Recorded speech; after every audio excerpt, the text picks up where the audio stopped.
En esta clase vamos a estar estudiando la primera unidad correspondiente a la introducción al diseño de procesos. El objetivo general de esta unidad es analizar la estructura general de los procesos productivos de cara a comprender la importancia del uso eficiente de la masa y de la energía en el diseño de estos procesos. Como objetivos específicos vamos a estar buscando primero interpretar la estructura general de un proceso productivo. Vamos a buscar también que, dada la definición de un proceso en particular, lo podamos clasificar como intermitente, semicontinuo o continuo, y también como proceso de régimen estacionario o transitorio. Otro objetivo específico es representar adecuadamente un proceso con los distintos tipos de diagramas disponibles y finalmente diferenciar las características inherentes a un proceso continuo y uno por lotes. Para ello, en la unidad de introducción al diseño de procesos, vamos a ver en primer lugar qué son los procesos y los procesos industriales.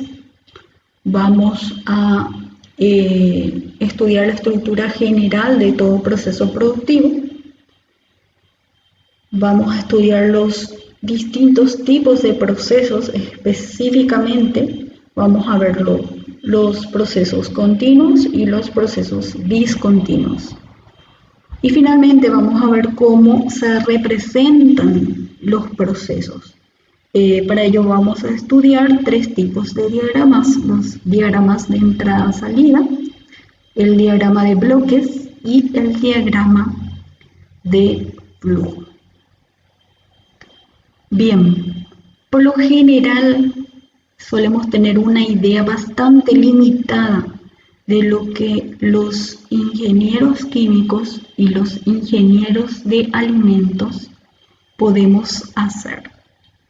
Nuestro trabajo abarca disciplinas tan múltiples, entre las que podemos citar la física, la química, las ciencias biológicas y ambientales, la medicina, la matemática aplicada, la estadística, las ciencias de la computación, la economía, las ciencias de la administración y de la información, la investigación, el diseño, ya sea de procesos productivos, alimenticios o no, así como también de productos, la construcción, las ventas y servicios, la supervisión de la producción y así también la administración de negocios. Algunos de los conocimientos específicos necesarios para llevar a cabo esas múltiples tareas para las cuales estamos preparados van a ser adquiridos más adelante en el programa de estudio de nuestras respectivas carreras.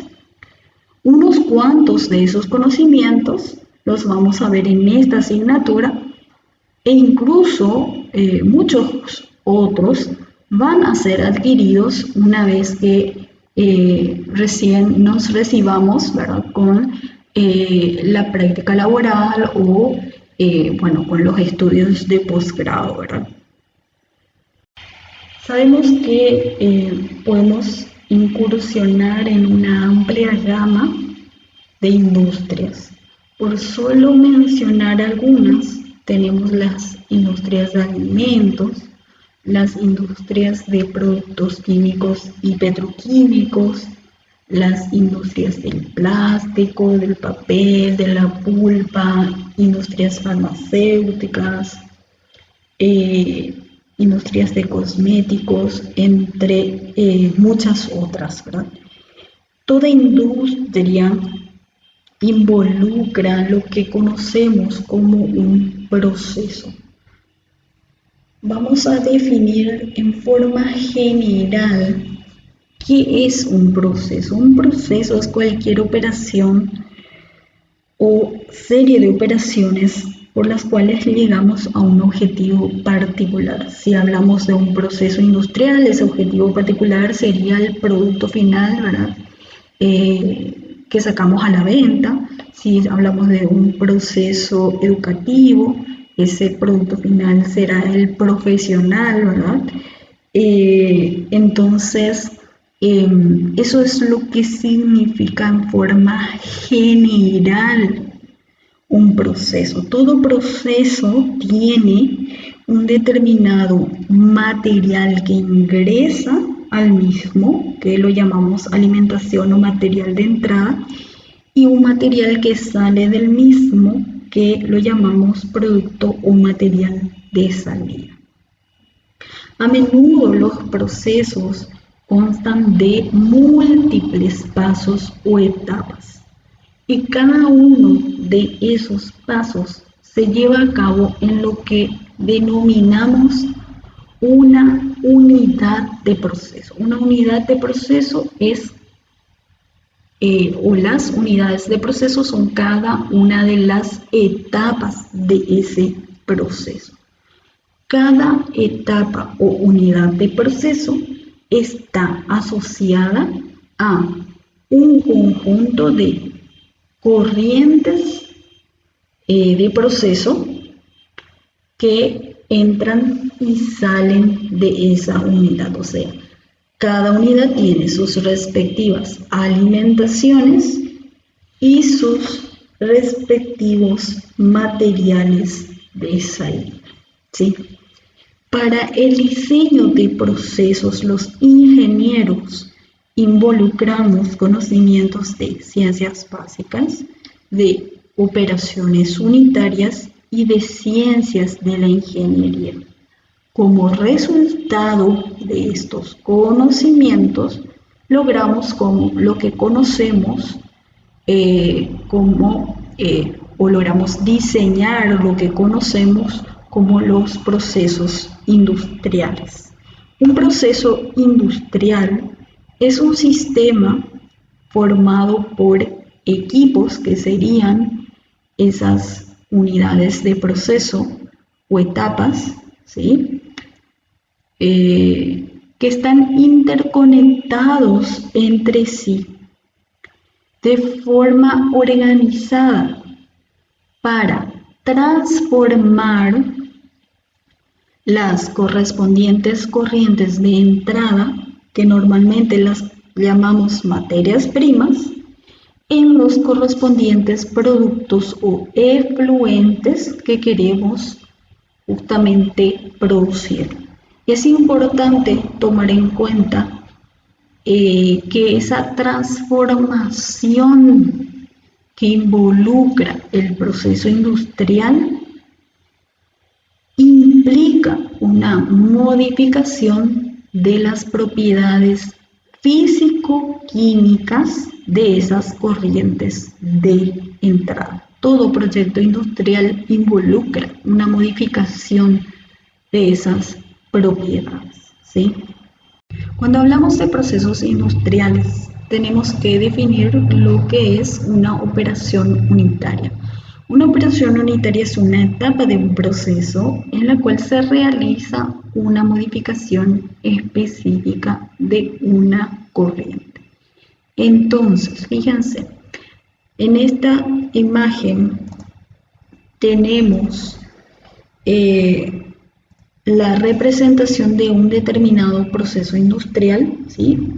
Más adelante vamos a ver justamente estas representaciones, pero bueno, en específico tenemos la representación de un proceso industrial de elaboración de fósforo y ácido fosfórico. Cada una de estas etapas involucra una modificación de las respectivas corrientes que ingresan a esas etapas. Cada una de estas etapas es lo que se llama operación unitaria, ¿sí? esta etapa de aquí, por ejemplo, constituye una molienda. Esta corriente de partículas que ingresa se modifica en esta operación unitaria de molienda, reduciendo su tamaño para obtener esta respectiva corriente de salida. Esta otra sería otra operación unitaria que constituye clasificar estas corrientes que ingresan en partículas de distinto tamaño. Como resultado se obtiene esta corriente de salida. Entonces, cada una de estas etapas es una respectiva operación unitaria de este proceso. Bien, veamos ahora de dónde salen las materias primas que utiliza la industria. En nuestro país, la mayoría de las materias primas proviene del medio natural al alcance, como el aire, el agua,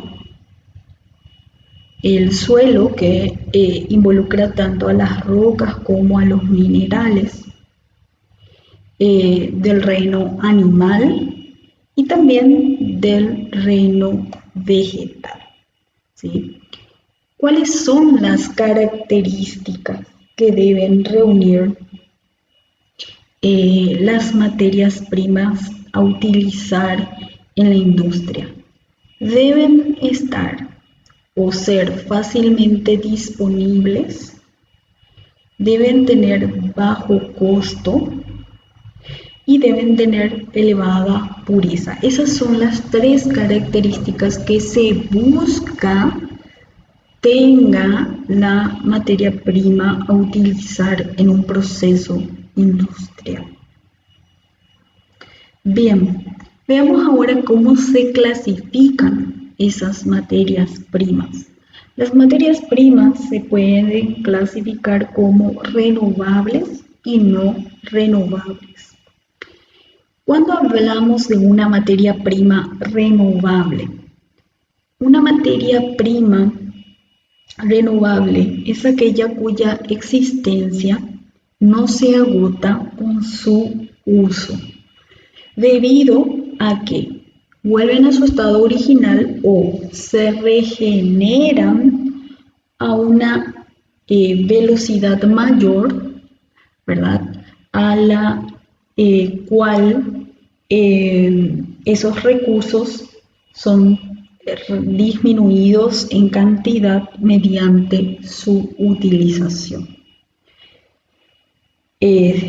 Ciertos recursos, de hecho, si tomamos en cuenta este concepto de lo que son las materias primas renovables, algunos recursos considerados renovables pueden dejar de considerarse como tal si su tasa o velocidad de utilización es tan elevada que evita su renovación.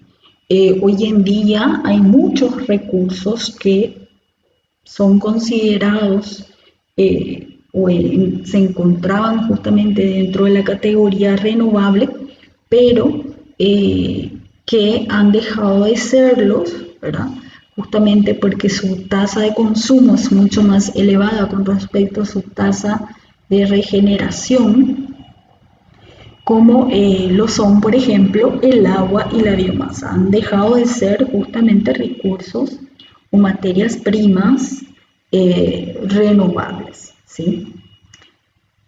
Entonces, en base a eso, cuando hablamos de una materia prima no renovable, las materias primas no renovables son aquellos recursos naturales justamente que no pueden ser producidos, cultivados, regenerados o reutilizados a una escala tal que se pueda sostener su tasa de consumo. O sea, no se pueden producir, regenerar o reutilizar a una velocidad que sostenga esa velocidad a la cual se van consumiendo, ¿sí? existen estas materias primas, existen en cantidades fijas, ¿sí? O en todo caso, no existen en cantidades fijas, pero sí se consumen mucho más rápido de lo que la naturaleza los puede regenerar, ¿sí? En este caso entran justamente entonces los combustibles fósiles, ¿verdad? Los fosfatos, el manganeso, y habíamos visto justamente que hoy en día también el agua ha pasado de ser renovable a no renovable, ¿sí? Una tarea, me gustaría que investiguen un poco cuáles son aquellos recursos que anteriormente han sido considerados como renovables, pero debido a la elevada tasa de consumo y las pocas posibilidades que le damos a la naturaleza de regenerarlos a una tasa ideal, hoy en día están siendo considerados como materias primas o recursos no renovables. ¿Está? Bien, perfecto. Ahora, ¿cómo podemos paliar este agotamiento de las materias primas? Tenemos de hecho dos maneras, dos formas más comunes de paliar el agotamiento. Por un lado está el reciclado. Sabemos que el reciclado es el proceso que consiste en someter de nuevo una determinada materia o un determinado producto que ya fue utilizado a un determinado ciclo de tratamiento, ya sea total o parcial, para como resultado obtener una nueva materia prima o un nuevo producto, ¿verdad? Que podamos nuevamente volver a utilizar, ¿verdad? La otra alternativa es la sustitución de esa materia prima. Sabemos que sustituir significa poner algo en el lugar que ocupaba otra cosa. Entonces, sustituir aquella materia prima no renovable, ¿verdad?, por otra renovable o por otra materia materia prima que no se encuentre en peligro de agotamiento, ¿sí? Perfecto, ahora veamos simplemente a modo de mencionar, no profundizaremos mucho porque, bueno, son temas que ya lo han visto. ¿De dónde sale la energía utilizada en la industria? Sabemos que hablamos principalmente de dos tipos de energía en la industria: la energía eléctrica y la energía térmica. La energía eléctrica en la industria sabemos que tiene varias ventajas, entre ellas un elevado rendimiento. Es un tipo de energía considerada como energía limpia, requiere poco espacio comparando con la energía térmica y es un tipo de energía fácil de controlar, ¿verdad? ¿Para qué se usa la energía eléctrica en la industria? Sabemos que se usa en la operación de los motores, se usa de manera intensiva en las industrias de electroquímica, para electrodeposición, para la producción de sales fundidas. Se emplea en el calentamiento o en la operación de distintos equipos en la industria que requieren calentamiento por resistencia. Se utiliza para realizar soldaduras y en la operación, por ejemplo, de los hornos de inducción. Bien, y finalmente habíamos hablado de la energía térmica. Bueno, sabemos que la misma se produce en los ciclos térmicos, se puede producir también a partir de los combustibles y también aprovechando el calor desprendido por las reacciones exotérmicas, ¿sí?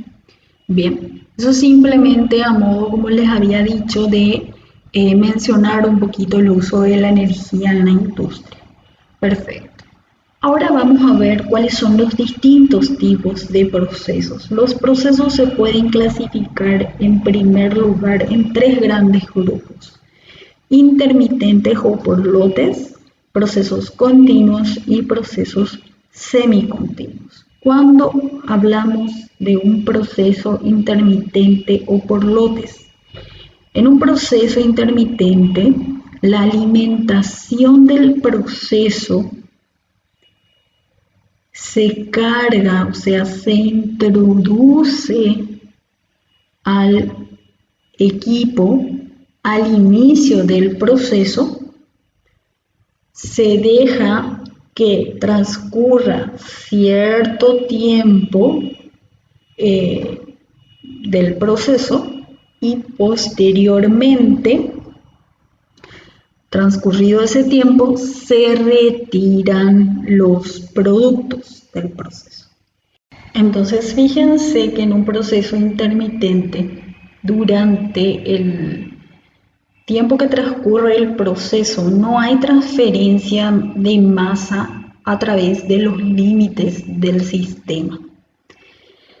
Desde el momento en que se cargó la alimentación al sistema y empezó el proceso, ya no hubo ni entrada ni salida de materiales del sistema hasta que se dio por culminado el proceso, y ahí recién se retiran los productos.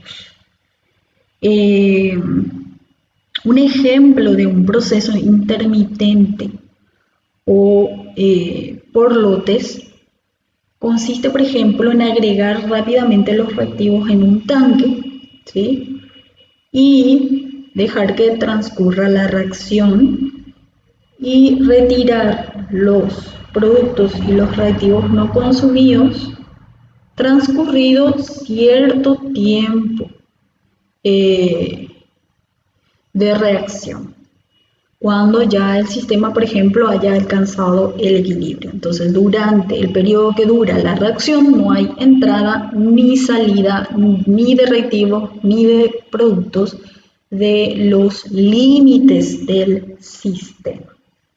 Otro tipo de proceso es el proceso continuo. En un proceso continuo, las corrientes de alimentación y de descarga fluyen de manera continua durante el proceso. O sea, en todo momento, durante el tiempo que transcurre ese proceso, en todo momento tenemos entrada y salida de corrientes del sistema. Un ejemplo: bombear una mezcla de líquidos a una velocidad constante hacia una columna de destilación e ir retirando también de una manera uniforme las corrientes de producto por las partes superior e inferior de la columna. O sea,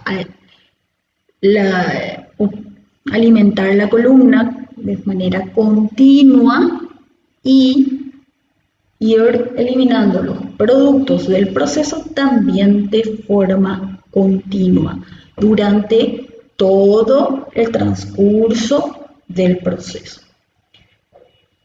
Y la tercera clase o tipo de procesos son los procesos semicontinuos. Cualquier proceso que no sea considerado como intermitente ni continuo es un proceso semicontinuo.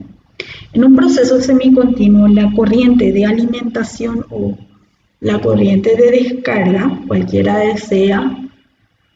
las dos, fluye de manera constante o continua durante todo el proceso, pero solamente una de ellas. O sea, en un proceso semicontinuo, o la alimentación o la descarga se realiza de manera continua o constante, y la otra corriente no lo hace. Un ejemplo de proceso semicontinuo, por ejemplo, sería tener un recipiente cargado con gas presurizado y permitir que a través de algún orificio del recipiente vaya escapando el gas a la atmósfera. En ese proceso, fíjense que no tenemos entrada de materia prima porque el gas ya estaba, al iniciar el proceso de fuga, el gas ya estaba dentro del tanque. Y justamente la fuga del gas a la atmósfera sí ocurre de forma continua. Entonces, no hay entrada de materia prima, hay salida continua de producto o del gas, ¿verdad? Por tanto, el proceso es un proceso semicontinuo. Otro ejemplo sería mezclar de a poco, por ejemplo, varios líquidos en un tanque, pero que ya no se retire nada del tanque. Entonces, tenemos alimentación constante de materia prima, pero no hay salida durante el proceso. Entonces, eso también sería un proceso semicontinuo. Bien. Ahora, otro tipo de clasificación de los procesos es conforme a si las variables del mismo cambian o no con el tiempo. Si los valores de todas las variables del proceso, entre ellas, por mencionar algunas, temperaturas, volúmenes, velocidades de flujo, entre otras, vamos a ver en la unidad 2 cuáles eran las variables de proceso. Bueno, si esos valores de las variables del proceso no cambian con el tiempo, estamos hablando de lo que se llama un proceso en estado o régimen estacionario. Las variables no cambian o sus valores no cambian con el tiempo. Si cualquiera de las variables del proceso cambia con el tiempo su valor, ese proceso se dice que opera en estado transitorio o no estacionario. ¿Está? Entonces, un proceso en estado estacionario, en un proceso en estado estacionario, los valores de las variables del proceso no cambian con el tiempo. En un proceso en estado transitorio, los valores de las variables sí cambian con el tiempo. Ojo, la clasificación para estacionario o transitorio implica al tiempo, no a la posición. Las variables pueden variar con la posición y no con el tiempo.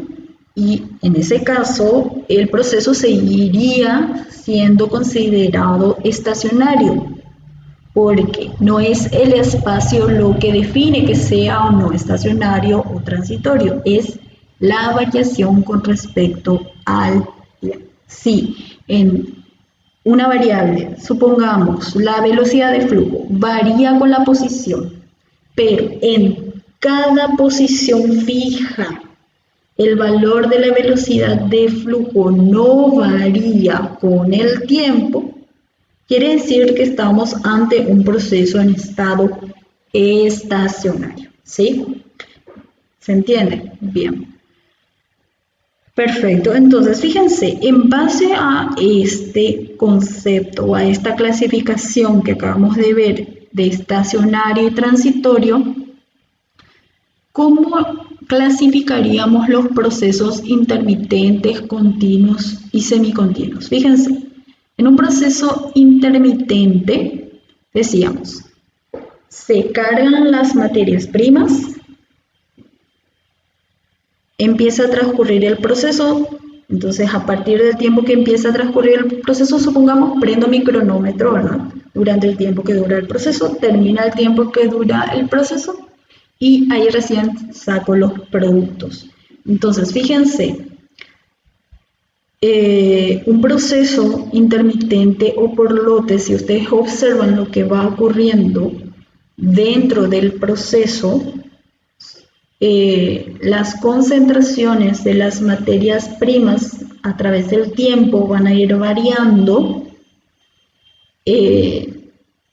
porque van a ir consumiéndose las materias primas, y las concentraciones a través del tiempo de los productos también van a ir variando, porque se va a ir formando más producto a medida que transcurre el tiempo. Entonces, en un proceso intermitente o por lotes, las concentraciones de las materias primas y los productos, entre otras variables, van a ir variando con el tiempo. Por tanto, necesariamente el proceso intermitente va a funcionar como proceso no estacionario o transitorio. Fíjense también que un proceso semicontinuo es similar al proceso intermitente. Supongamos que cargamos las materias primas al inicio y durante el proceso tenemos corriente continua de productos, pero ya no de materia prima. Quiere decir que la materia prima ya no se va a ir alimentando, su concentración va a ir disminuyendo con el tiempo, ¿verdad? Como los productos se van a ir extrayendo del sistema, su concentración no va a aumentar, pero la concentración de la materia prima sí va a disminuir porque no se la va a ir reemplazando en el sistema. Entonces, el proceso semicontinuo también entra en la categoría de proceso no estacionario. Y en el caso de los procesos continuos, ¿sí?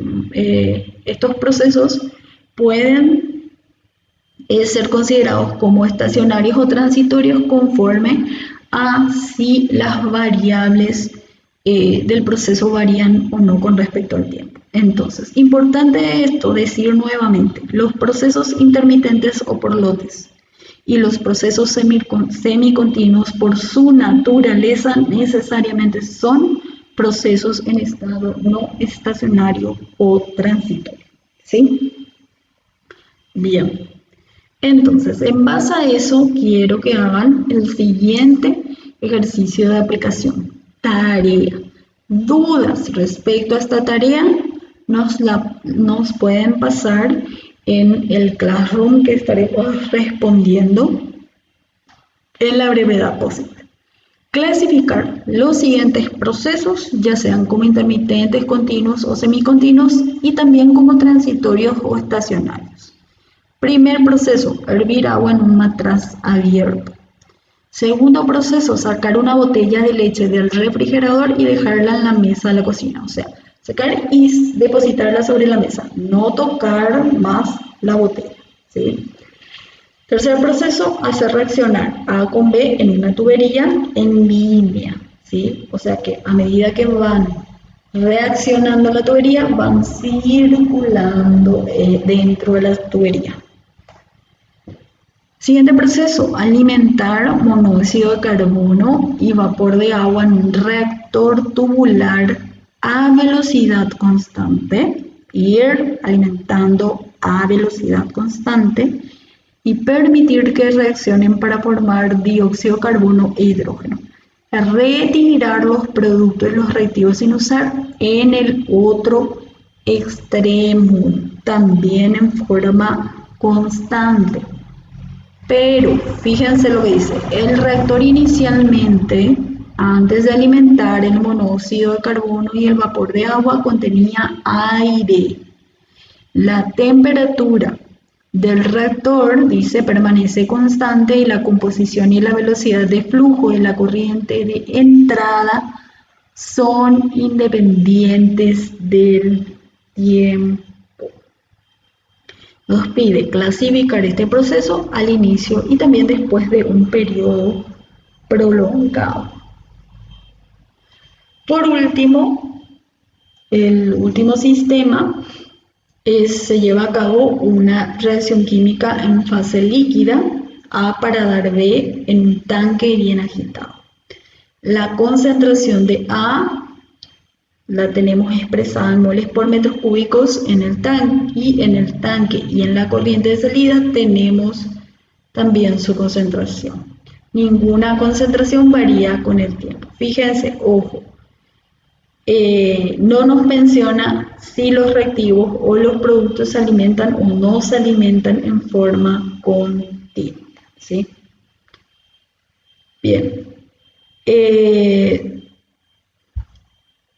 También el siguiente proceso dice: se introduce agua a un tanque de 2000 litros a una velocidad de 6 kilogramos por segundo y se retira a una velocidad de 3 kilogramos por segundo. Nuevamente, clasificar el proceso como intermitente, continuo, semicontinuo, transitorio y estacionario. Siguiente proceso: se introduce agua en un tanque de 2000 litros a una velocidad de 6 kilogramos por segundo y se retira a la misma velocidad. Y el último ítem consiste en un proceso que implica llenar un globo con una velocidad de 2 gramos por minuto, ¿sí? Bien, con esto terminamos entonces el ejercicio de tarea. Ya saben, cualquier duda que haya quedado con respecto a estos temas de la tarea, nos pueden escribir en el Classroom y les estaremos aclarando en la brevedad posible. Bien, perfecto. Pasemos a la última parte de la unidad, que sería la correspondiente a la representación de los procesos. El ingeniero utiliza representaciones del curso de un proceso industrial con determinados tipos de esquemas abreviados para poder tener una representación más esquemática y sencilla de representar, sencilla de entender de todo ese proceso complejo, ¿sí? Los tipos de diagramas nos facilitan la interpretación de la información de lo que ocurre en el proceso, ¿sí? Y tenemos 3 tipos de diagramas más utilizados. El primero es el diagrama de entrada y salida, que es el que tenemos en la figura. Un diagrama de entrada-salida es una representación global del proceso productivo, ¿sí? Es una sola cajita, ¿sí? Un solo bloque que representa al proceso productivo, ¿sí? No se especifican etapas ni equipos, sino que tenemos una sola caja que representa a todo el proceso. Y se representan las distintas entradas y salidas del proceso total con flechas que van hacia la caja cuando son entradas o alimentaciones y flechas que salen desde la caja cuando son productos o corrientes de salida. Un diagrama de entrada y salida nos permite visualizar todo lo que ingresa y todo lo que sale del proceso total, ya sean corrientes de productos, de residuos, de subproductos, etc. ¿Sí? Entonces nos permite tener una visión global del proceso, ¿sí? Ese es el primer tipo de diagrama.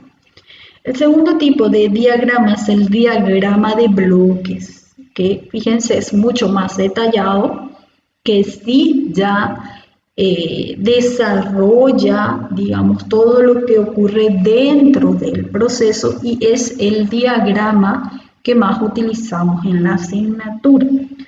En el diagrama de bloques, cada operación unitaria, o sea, cada operación en la que se lleva a cabo una modificación de determinadas corrientes de entrada para dar determinadas corrientes de producto, cada operación unitaria es representada por un bloque o cajita, ¿sí?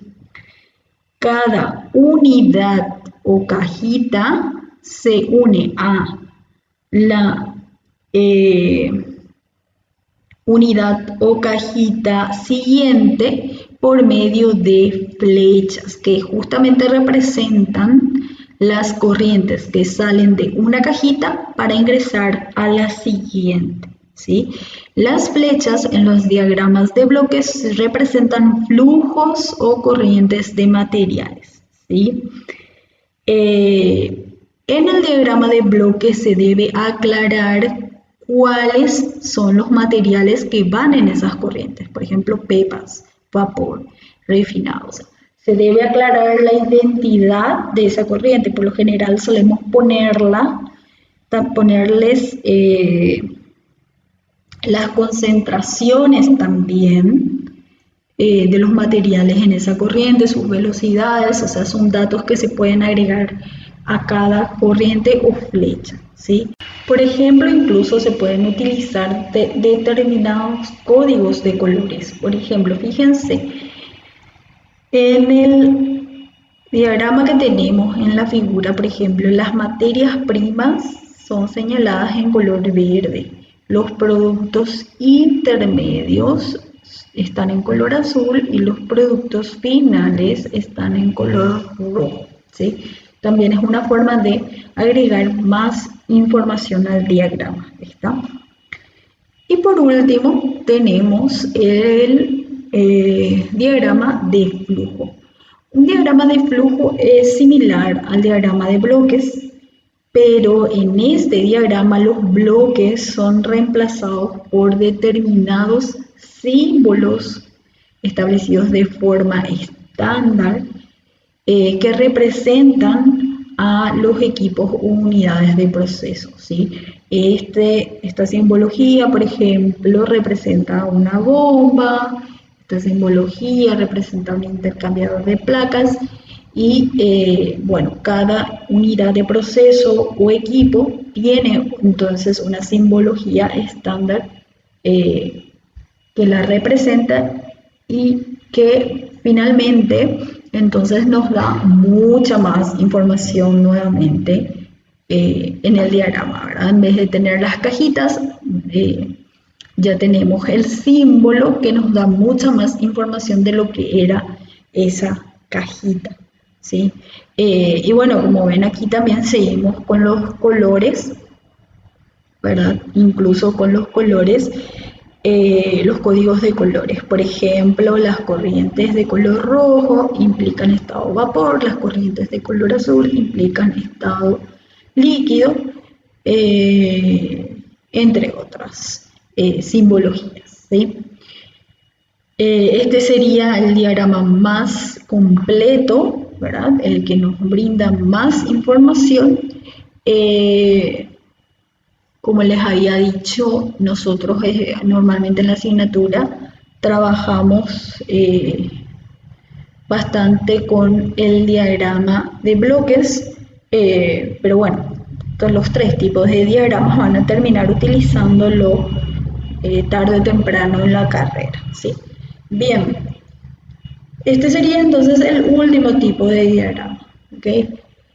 Perfecto, entonces para culminar la primera unidad, entonces simplemente me queda darles la bibliografía. Ya saben, nuestra bibliografía básica es la de principios elementales de los procesos químicos de Felder, pero digamos que en el Felder no tenemos mucha información para esta unidad. Entonces creo que podrían complementarlo y para entender un poquito mejor pueden usar el BIAN de introducción a la química industrial, ¿sí? Y pueden también utilizar el manual de procesos químicos en la industria de Austin que van a poder leer para complementar un poco más la información que nos da el Felder, ¿sí? Bien, por mi parte es todo por hoy, así terminamos la primera unidad.